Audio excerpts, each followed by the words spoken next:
Hey, it's Jamel Gibbs, and today what we're doing is showing my 14-year-old freshman in high school how to invest in real estate. And what we're gonna do today is walk into this attorney's office and pick up a check.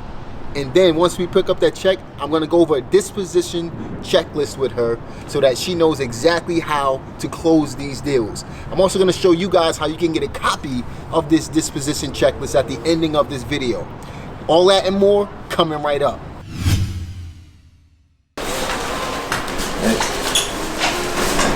There you go. Thanks, man. And thank y'all very much. Give person a coffee, need anything. Will do, man. Happy Thanks. holidays to Thank you all. brother.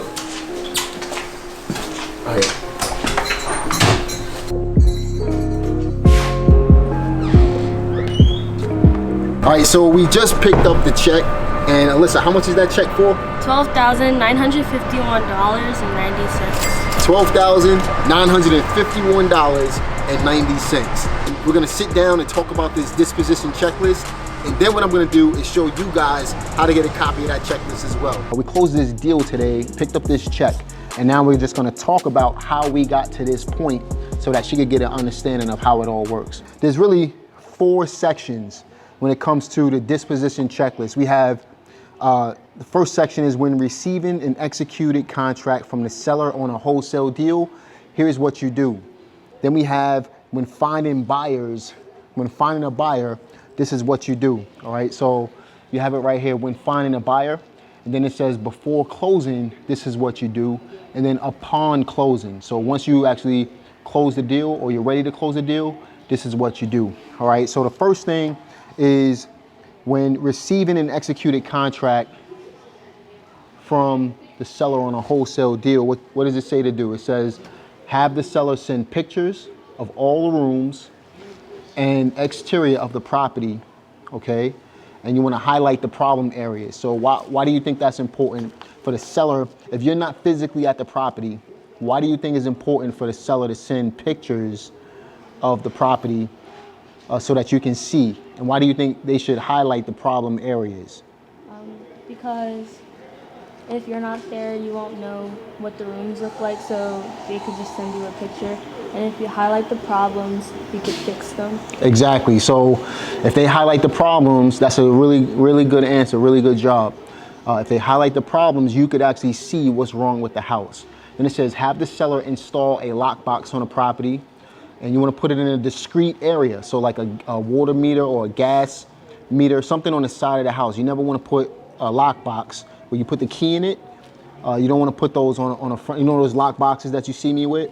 You don't want to put those on the front of the house because then it'll give somebody an opportunity to break into the house. It says upload all of the pictures from the seller into a folder with the address name on it. And you want to put that in a document called Google Drive. That's what we use, all right? Then you add the property to the whiteboard and the CRM and update the lead to reflect. So the CRM is basically Podio, all right? You know what a CRM is? All right, so a CRM is basically a customer relationship management software. And just to keep that real simple, all a CRM is allowing you to do is keep all your customers, all your deals in one spot, and then you can see what's going on with the deal. You can update all of the information as you go on, all right? So think about it like this. You have a CRM is basically allowing you to have all of your customers in one place so that you don't have to go outside of that one software, and then you can manage all of your customers in one place. Make sense? Yeah. All right, good. So then it says start marketing the property. So once you add it, you want to start marketing the property. So you want to put ads on Craigslist 3 times a day. I like to do 9 o'clock in the morning, 12 o'clock in the afternoon, and then 5 o'clock. That's how we find most of our buyers. All right. And then you want to market the property in the Facebook groups. And then you want to contact buyers on GoSection8.com as well. Is that where you find your buyers? We find buyers on GoSection8.com as well. Okay. Now, once you find a buyer, you want to do what's called an assignment of contract. All right. Because you're going to basically assign your contract, and you're going to use DocuSign. DocuSign is basically a web-based software that allows you to upload agreements and things like that onto their website. And then what they'll do is they'll send out the document to whoever needs to sign it. So in this case, it'll be the seller, okay?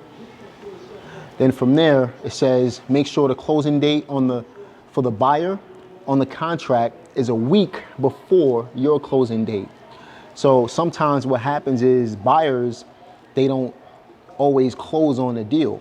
So why do I want to close the deal a week before my contract is up? Why do you think? You don't know? Okay, that's fine.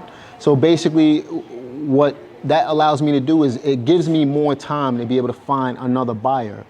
So I always want to put my buyer's closing date before my actual closing date, because what will happen is I'll have more time. If the buyer doesn't perform, if they don't buy the property, I still have time to be able to go out and find another buyer in order to be able to sell the deal. And if it's a real buyer, they could close the house in 3 days. You know, as long as the title and everything is done, they could close it in 24 hours really. So it just gives me enough time to find another buyer. Do you and the buyer both, like, it says you close it a week before, you have the same closing date sometimes? No, so that's what I was saying. We close it a week before. So your question is, are we closing it at the same time sometimes? Yes, sometimes that does happen, but most of the time I want to close it a week before my contract is up so that I have enough time to find another buyer if necessary. Okay, good question. So then it says you want to get a copy of the proof of funds from the buyer. So you want to make sure they have the money. You want to contact the closing attorney. You want to have them run the title. So if it's we're in an attorney state. If we were in a title company state, like when we were living in Pennsylvania, we would contact the title company, okay? But in this state, we live in an attorney state. So we want to make sure that we contact the attorney, okay? And we want to have them run a title search. So that basically, when you buy a house, you want to make sure the house is free and clear of any liens, which is basically a cloud on the title. So you want to make sure that the title doesn't have any liens on the property, and the person that's purchasing the property doesn't acquire those liens. They don't get the liens that come with the house. You understand? Kind of. What don't you understand about that? What are liens? So a lien is basically a cloud. So if, let's say for example, you do a job on my house, or I owe you money on a specific thing that you did on my house, you can file a lien at the courthouse clouding my title, preventing me from being able to sell my house until you get your money. Does that make sense? Yeah. Okay. So then you want to let the attorney, it says, let the closing attorney or title agent know what you are netting on the deal. So in this case, this is almost a $13,000 check. I knew exactly how much we were going to make on this check before we closed the deal, because I told the attorney this is how much money I'm going to net on this deal. So you always write net next to the amount that you're going to make. If not, what happens is the attorney will assume that you're going to pay some of the closing costs throughout the gross amount of your payment. But if you write net, so let's say $12,000 net, then you're going to walk from the table with the exact amount that you expect. Okay? Does net like stand for something? Yeah, that basically you have a net and you have a gross. So your net income and your gross income. Gross basically means that there's fees and stuff coming out of it in layman's terms. Net basically means that this is how much I'm going to make. This is the exact amount, okay? That's the simplest way for me to put it, all right? Then it says update the closing date on the document once you get it from the buyer. Now, before closing, you want to obtain what's called a HUD-1. So all that is a closing statement, okay? It basically lists out all of the fees and closing costs and everything associated with the closing. So you want to get a copy of that and make sure that your amount on there matches the amount that you expect to get on your check. Okay. All right, so the attorney or the title company will list that for you. Is that like another check that you have? No, it's basically a document that an attorney will email you. Okay. Then it says, then price would be on there too. Your amount that you're gonna make will be on there, okay? And it'll say wholesale fee or something like that, all right? If you're wholesaling a house. If you're purchasing it, that's different, okay? That's wholesaling. Wholesaling is what we're talking about here. Is basically I'm controlling the house with a contract, and then I'm selling the contract for a profit. This is a wholesale fee right here, okay? And that's exactly, you know, like I said, you want to learn this business, I'm going to show you exactly how to do it, all right? All right, so then you want to follow up with your end buyer after you obtain the HUD-1. Make sure the buyer is still ready to close the deal. Then once you do that, upon closing, you want to make sure that the attorney or title company has your wire instructions. Typically, I don't usually pick up checks. I usually get the money wired into our business bank account. But today I wanted to show you how to pick up the check. So we ended up picking up a hard copy of the check, okay? Getting it wired means you just put it in. Yeah, getting it wired basically means it goes automatically into your bank account, okay? And then you want to get proof of the wire transfer from the attorney. And then after that, you want to add the property's drive. You want to add it as a closed document in your CRM or your Google Docs drive.